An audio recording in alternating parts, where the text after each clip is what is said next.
Hello everyone, I hope you all are doing great. Today we are going to start with a new subject, law of thought.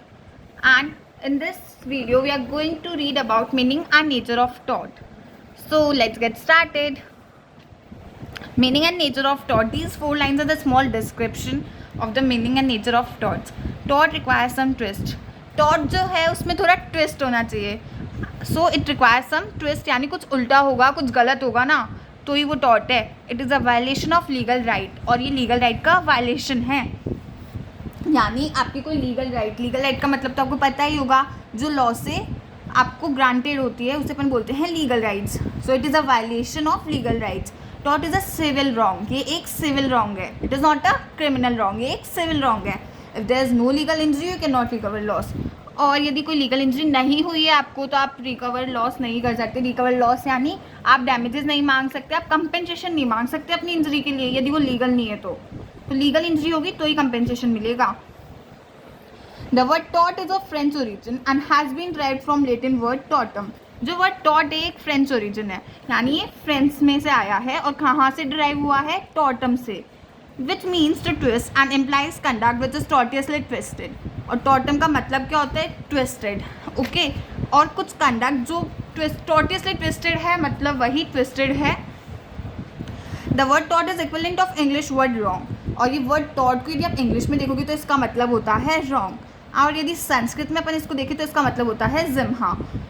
This word जिम्हा means, और जिम्हा का मतलब ये क्या होता है? Crooked या फिर चालाकी या फिर कुछ गलत करना, तो अपन उसको क्या बोलते हैं? टॉट. आई थिंक इससे आपको एज अ सिंपल मीनिंग का पता चल गया होगा कि भाई टॉट का मतलब रॉन्ग है.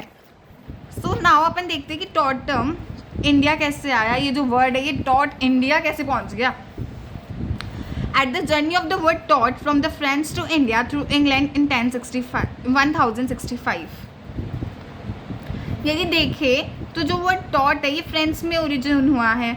और ये इंडिया कैसे आया? ये इंडिया आया थ्रू इंग्लैंड. आपको पता ही होगा इंग्लैंड से कैसे आ गया. इंग्लैंड ने इतने साल हमारे ऊपर शासन जो किया है.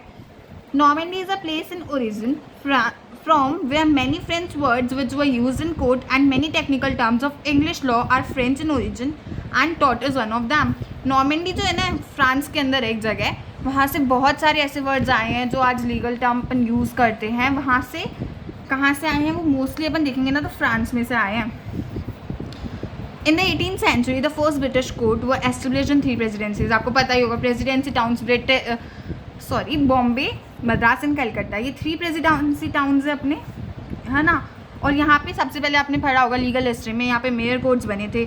So the charter which establish them introduce with their jurisdiction. और ये चार्टर आया था जिससे ये बने थे मेयर कोर्ट्स, वो अपने जुरिस्डिक्शन के साथ आया था. दस the word was introduce in Indian legal system. तो ये जो वर्ड है इंडियन लीगल सिस्टम में कब आया? जब ये मेयर कोर्ट्स कहाँ पर एस्टेब्लिश हुए? बॉम्बे, मद्रास और कलकत्ता में जब ये एस्टेब्लिश हुए तो ये वर्ड इंडिया में आया. The essential nature of the law of taught is that it is not कॉडिफाइड.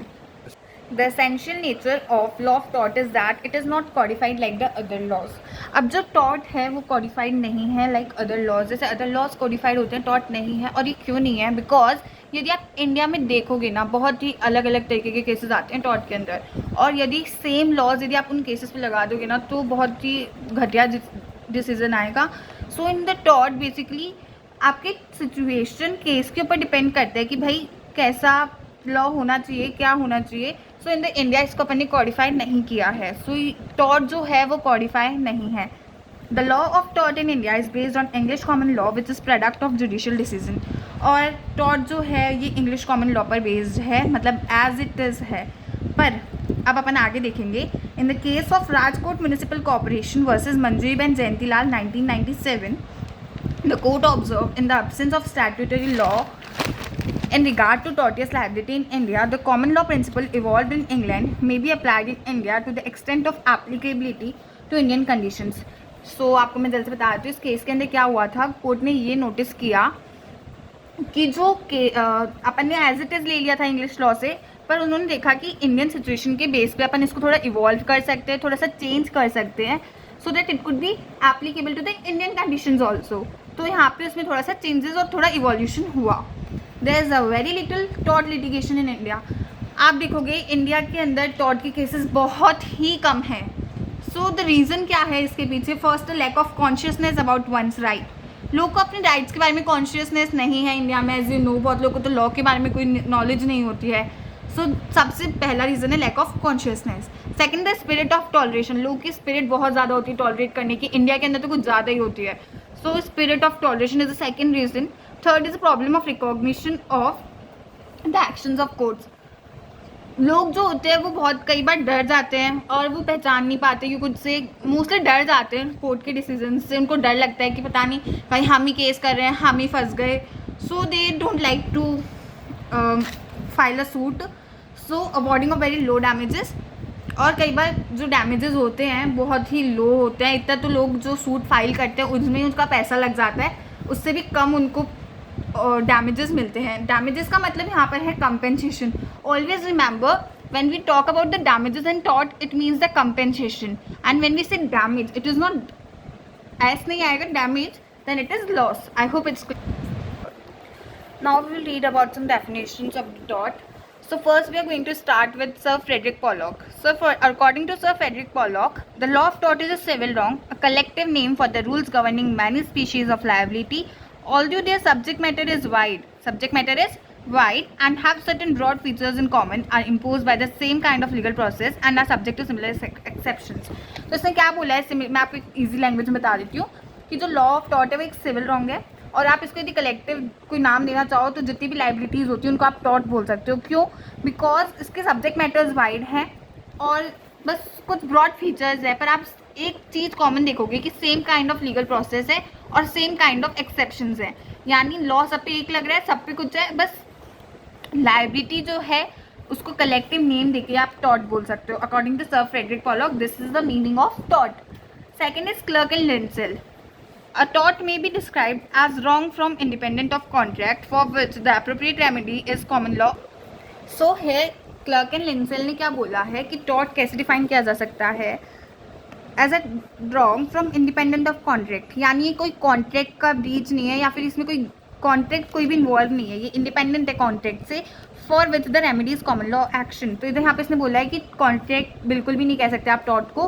For which the appropriate remedy, और इसके अंदर जो भी टॉर्ट जो होता है, जो भी गलती होती है, उसकी सिंपल सबसे रेमेडी जो है वो है common law action. Common law action is means compensation, he means by that. Okay, Salmond ने क्या बोला है? Tort is a civil wrong for which the remedy is a common law action. जो इन्होंने बोला था कि रेमेडी कॉमन लॉ एक्शन है, वही सैलमन ने बोला है कि जो रेमेडी है वो कॉमन लॉ एक्शन है for unliquidated damages. So here we have seen new word unliquidated damages. Unliquidated damages का मतलब होता है डैमेजेस यू नो कंपेंसेशन जो फिक्स नहीं है। टॉर्ट के अंदर कंपेंसेशन कभी भी फिक्स नहीं होते हैं। So damages which are not fixed and which is not exclusive the breach of contract. इसने भी यही बोला है कि ब्रीच ऑफ कॉन्ट्रैक्ट नहीं है, ये ब्रीच ऑफ ट्रस्ट नहीं है, और कोई भी ऐसे इक्विटेबल ऑब्लिगेशंस नहीं है, ये उन सबसे बहुत अलग है। Okay, now we will read the definition of Winfield. Let me tell you from the examination point of view, definition of Winfield is very very very important. So what does the Winfield say? Tortious liability arises from the breach of duty. Tortious liability कब arise होती है? सबने बोला कि जो tort है वो अलग है कॉन्ट्रैक्ट से और ये सब, पर ये नहीं बताया कि टॉर्टियस लाइबिलिटी कहाँ से अराइज होती है। इसने बताया tortious liability arises from the breach of duty primarily fix by the law. जो टॉर्टियस लाइबिलिटी है कहाँ से अराइज होती है? ब्रीच ऑफ ड्यूटी जो लॉ के द्वारा फिक्स करी गई हो, duty which is fix by the law.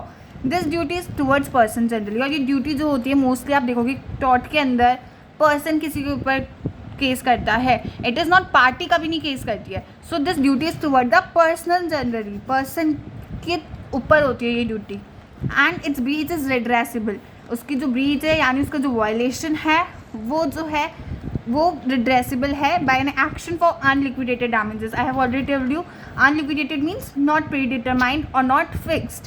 सो इसकी जो ब्रीच हुई है, जो वायलेशन है, वो कैसे, उसकी जो रेमेडी है वो क्या है? Unliquidated damages. Noticeable points of the definition, duty primarily fix by the law.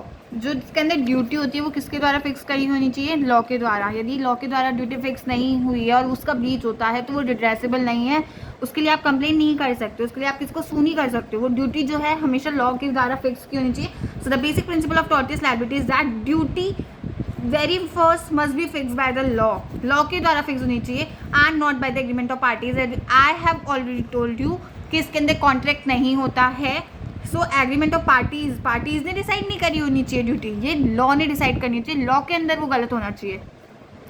Duty is towards the person generally, in this definition emphasis lead upon the person. I have already told you कि हमेशा जो tort के अंदर अपन किसी पे case करते हैं तो किसी पर्सन पे होता है, किसी पार्टी पे नहीं होता है।